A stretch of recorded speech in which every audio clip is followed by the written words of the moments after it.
Welcome to SCOTUScast, a project of the Federalist Society for Law and Public Policy Studies. Our contributors join us from around the country to bring you expert commentary on U.S. Supreme Court cases as they are argued and decisions are issued. The Federalist Society takes no position on particular legal or public policy issues. All expressions of opinion are those of the speaker.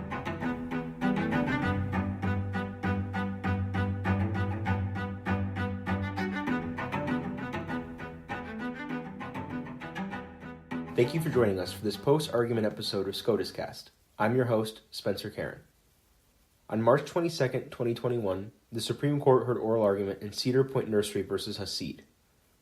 The issue before the court was whether the uncompensated appropriation of an easement that is limited in time affects a per se physical taking under the Fifth Amendment. Wen Fa, attorney at the Pacific Legal Foundation, joins us today to discuss this case's oral argument.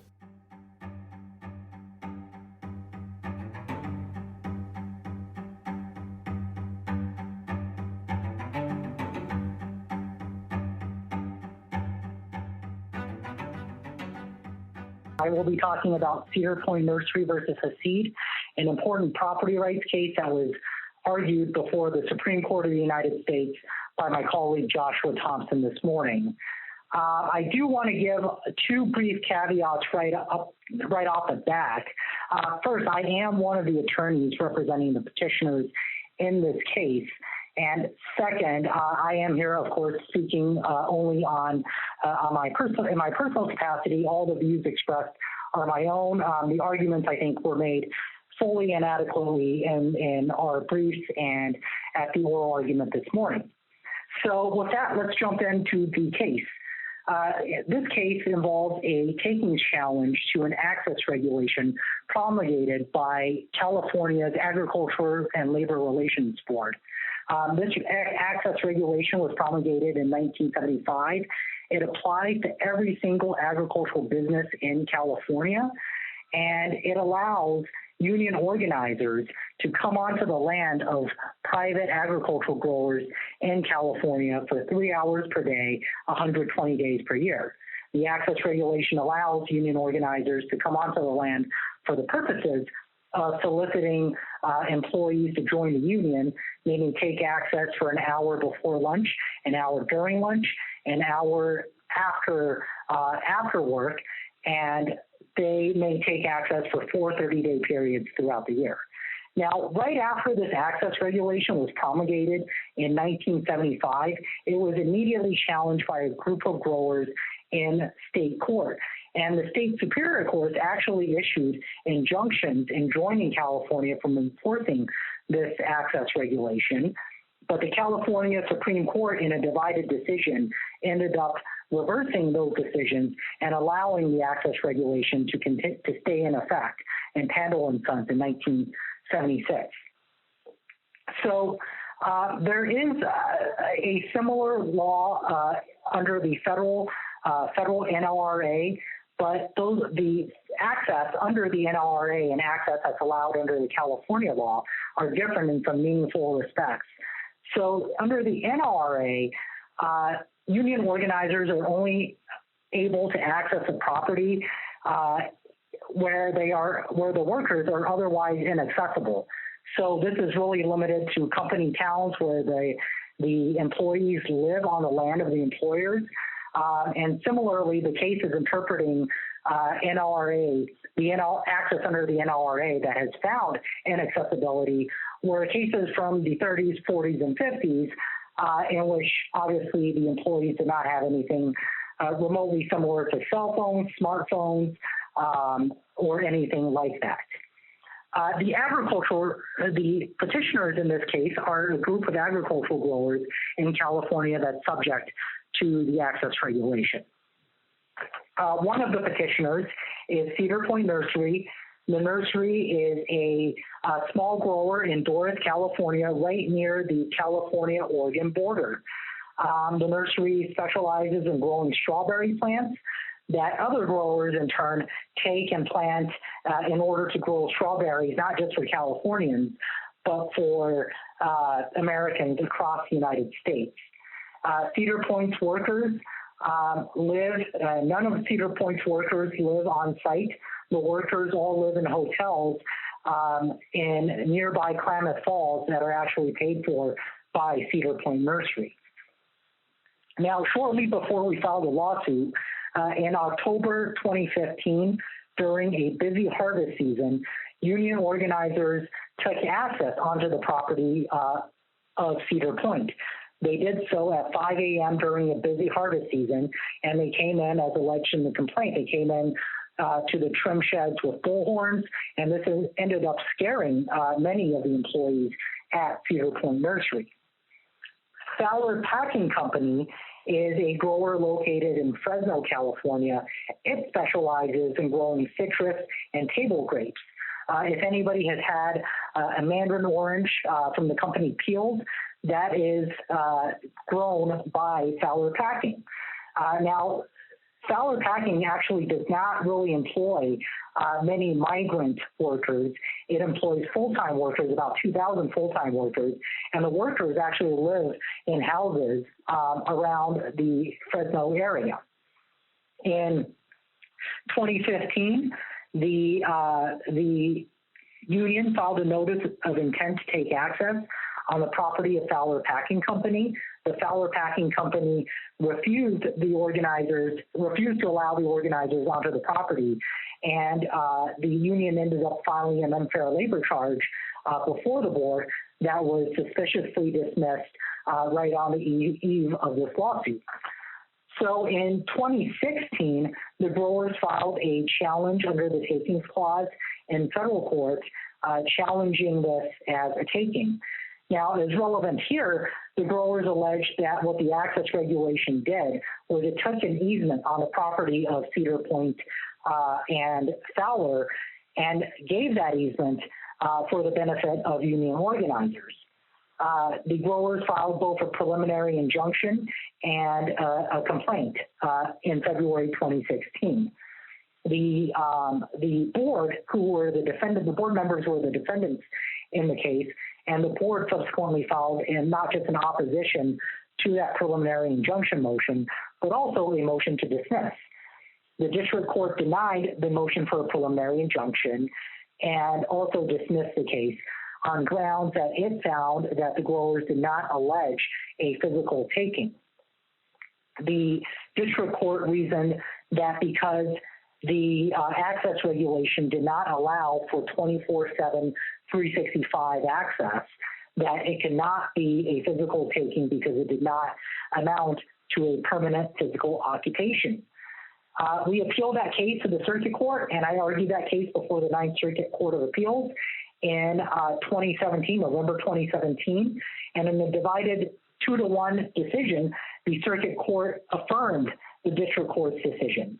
The panel majority held that because access was limited in time to 3 hours per day and 120 days per year, because it was not around-the-clock access, then any challenge will not be permitted to go forward under the physical takings analysis, but must instead proceed on a regulatory analysis under the multi-factor balancing test of Penn Central. The growers did not allege a taking under the Penn Central test. The growers did not believe that was a proper test for analyzing the access regulation in this case. So the growers filed a petition for rehearing en banc.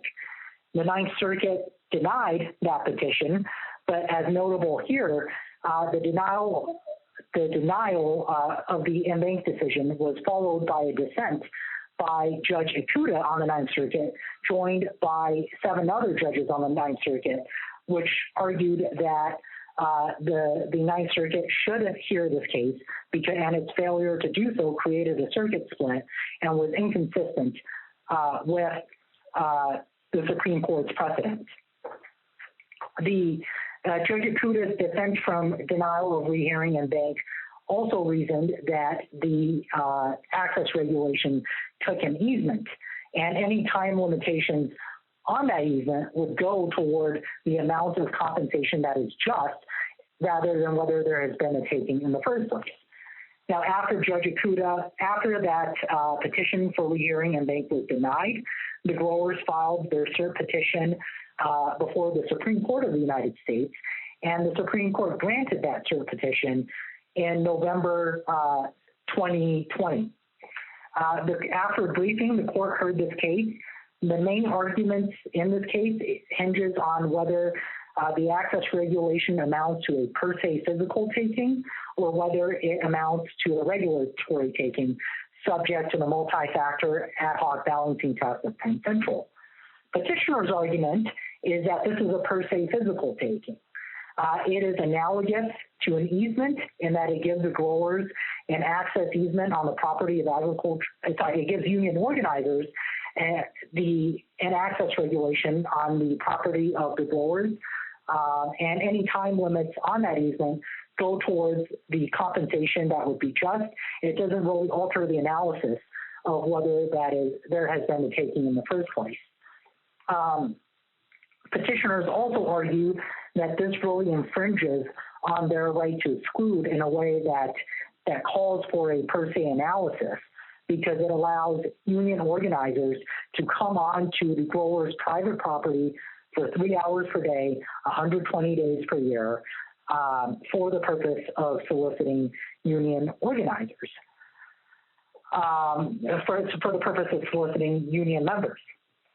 Respondent's argument, on the other hand, is that this is a regulatory taking that should be analyzed under the multi-factor balancing test of Penn Central. Respondents argue that there are time limits. The time limits on the scope of access that's granted here counsel in favor of the multi-factor balancing test. And indeed, at oral argument today, the respondents argue that many of the examples that the justices through at respondents' counsel should be adjudged under the multi-factor balancing test of Penn Central. So with that, let's get to the argument today.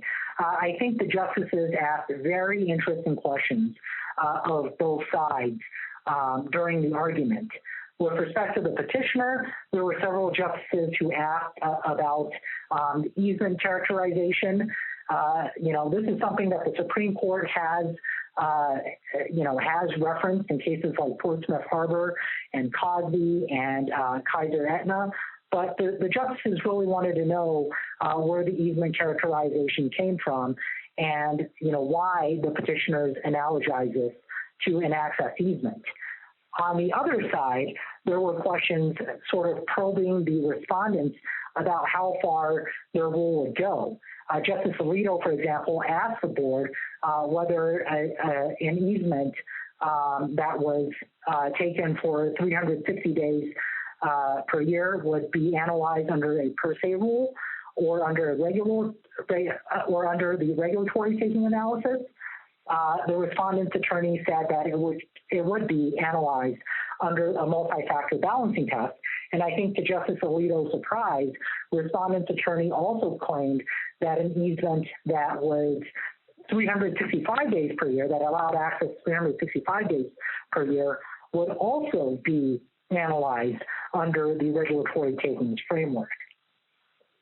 Justice Kavanaugh similarly asked very interesting questions about balancing under the NLRA. So the Supreme Court, in interpreting the scope of access allowed under the NLRA, has said that the union organizers may take access onto private property only in cases in which the employees are not otherwise accessible. And Justice Kavanaugh asked why, well, if that's a good enough rule under the NLRA, why isn't that a good enough rule under the ALRA? So those were the most fascinating questions, in my opinion, that were asked today. But there were several other takeaways that I think could be drawn from today's argument. Justice Barrett mentioned that, there may be line drawing problems on either side.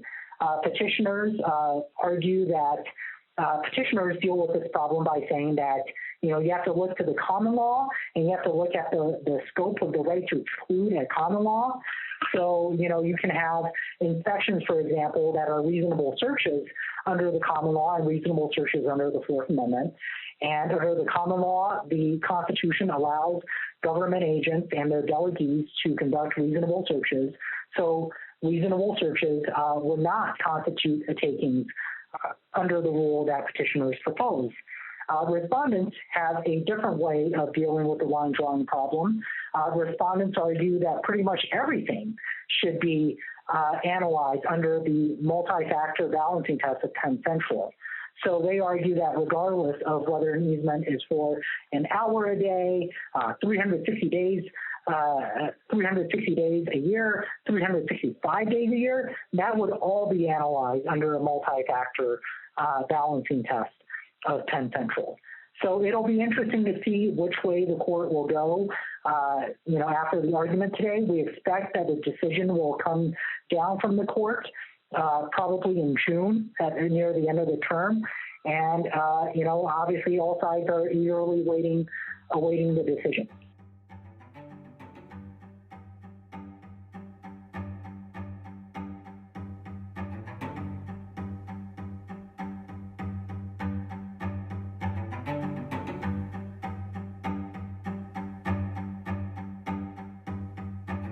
Thank you for listening to this episode of SCOTUS Cast.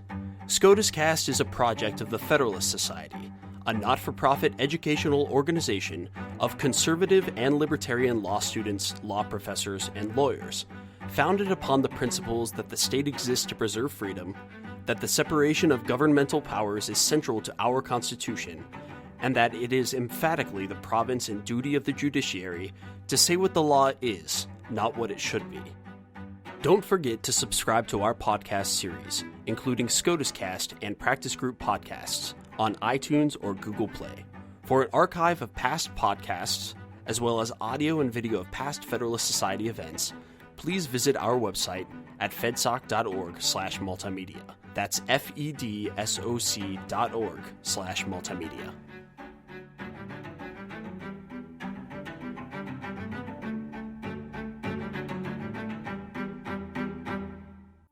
This has been a FedSoc audio production.